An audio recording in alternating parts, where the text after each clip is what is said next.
What do you think is the number one reason why Alberta should vote independence? Because I don't know if it's number one. I definitely argue it's top three. It's the weak Conservatives at a federal level. That will be the theme of this video. We'll take a look at that from a few different angles. The first one we're going to look at, of course, on the minds of many Canadians today, it's the tragedy in Tumbler Ridge. Megyn Kelly here quotes this post here from Table Salt. Table Salt talking about a reporter apparently misgenders the killer and gets corrected here. We'll take a look at this. If you have questions, I'm prepared to take them at this time. Officer Romina Dea from Global News, could you please expand a little bit on the suspect? Was he known to police? Were there any red flags regarding his mental health? So a suspect is identified as an 18-year-old female by the name of Jessie. We have a history of police attendance at the family residence. Some of those calls were related to mental health issues. So he was born a man. What are we even thinking? Now, it's too early for sure to really be blaming Poilievre, but do you think the Conservative Party is going to make this an issue? Because I definitely don't. I think they're going to see this as yet another on an extremely long list of issues they think is too divisive to touch. So for Alberta, even for Saskatchewan, for British Columbia now, I see has a prosperity project. Are we being represented in Ottawa? A few thousand people waved royal blue Alberta flags Saturday in front of the legislature, declaring their province would be better off without Canada. Don't expect Poilievre, by the way, to address this right away, but I think you got to bring it up eventually and say, what are we doing? How do we fix this? What's the underlying cause? Things like that. I have no confidence they're going to do this, whether it's Poilievre or any federal Conservative. I mean, let me know in the comments. Maybe you don't agree with that.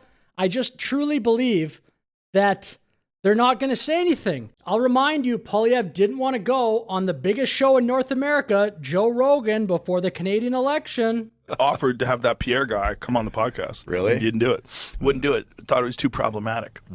Or whatever. Jordan told me, I forget what he said, but they were telling him not to do it. Like his advisors were telling him not to do it.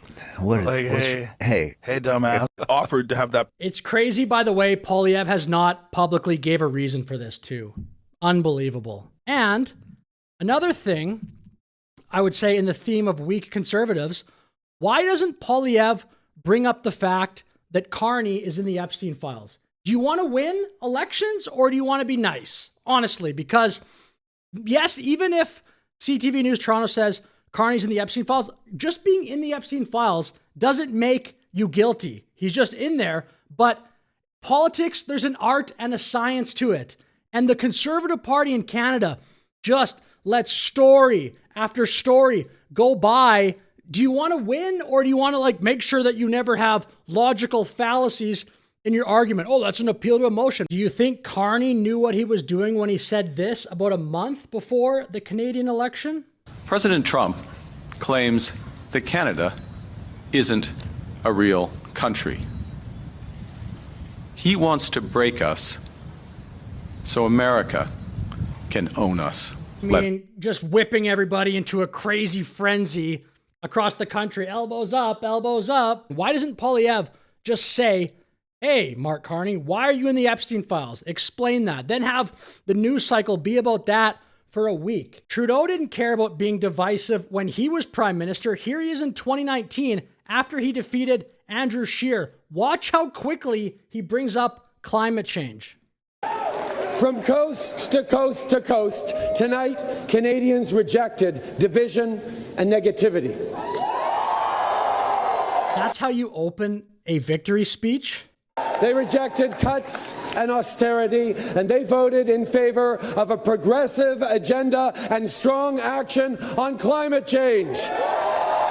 He just won. That might as well be, hey, Alberta, we won, screw you, climate change. Pleb is so right about this. He says, if Poilievre was in the Epstein files 69 times, it'd be the biggest scandal in Canada. But Carney's in there, no big deal. But it's on the Conservatives to bring this up. Here, I would say, is another example of Conservatives at a federal level, or at least this channel is a very large YouTube channel that would have a nationwide audience. Northern Perspective, they say here, we would like to offer our condolences to the victims and families affected by the tragedy in BC that has occurred. So far, reasonable. Then they say, we encourage everyone to show respect for the victims and to wait until all of the facts have been verified before posting. Bro, why? This is today at 1:47 p.m. This is way after there had already been a bunch of facts verified about the case. So before posting, bro, the conservative movement in Canada is like the softest 10-ply toilet paper thing I've ever seen. How is it going to win?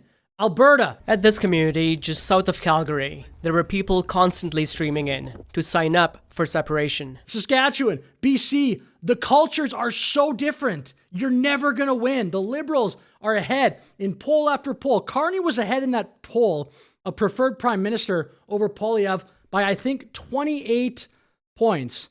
And yeah, I said this too. Like, this is just a virtue signal. What are you, even this person here, who I agree with, it isn't your place to tell Canadians when they can or cannot post.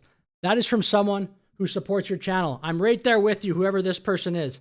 That's how I feel. Let people post. Let people come to the conclusions they want to. It's just a lot of this, I think, is the Conservative Party in Canada at a federal level is so afraid of making a mistake. The Liberals don't care in general. They'll make mistakes. They'll be mean. Exhibit A. Here's Liberal MP comparing Trump to Adolf Hitler and Jamil Giovanni to Unity Mitford. A U.S. hostile government, deliberate destruction of global allegiances and the stability that our country has relied on. We have a Conservative Party of Canada's own Unity Mitford, who is attempting to freelance negotiations with the American president right now. There's separatist movements. What a point of order. That's so crazy here. ChatGPT.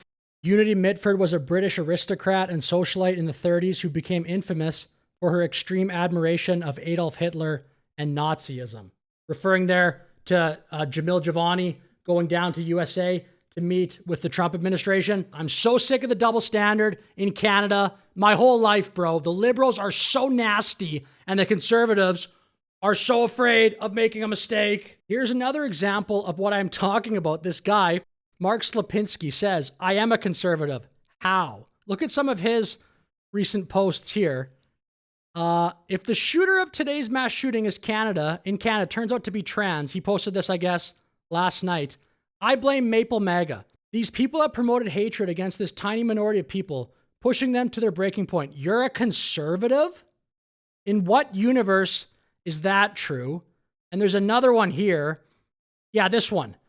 So he's quoting Rachel Gilmore. You ghouls are out here, blah, blah, blah. I agree with Rachel Gilmore. Maple MAGA is vile. How is this the same culture as Western Canada? That's a conservative? The Overton window in Canada is like totally out in left field, and everyone just arguing basically liberal points and more liberal points. Even the Conservative Party is in there. In America, it's shifted, I think, to be more balanced. Canada is a clown show, bro. So with that said, please like the video, please subscribe, let me know your thoughts in the comments. I firmly believe the dominant culture in Canada is so left, it's all the more reason to go for Alberta independence, BC, Saskatchewan as well. Thank you for watching. Have a great day.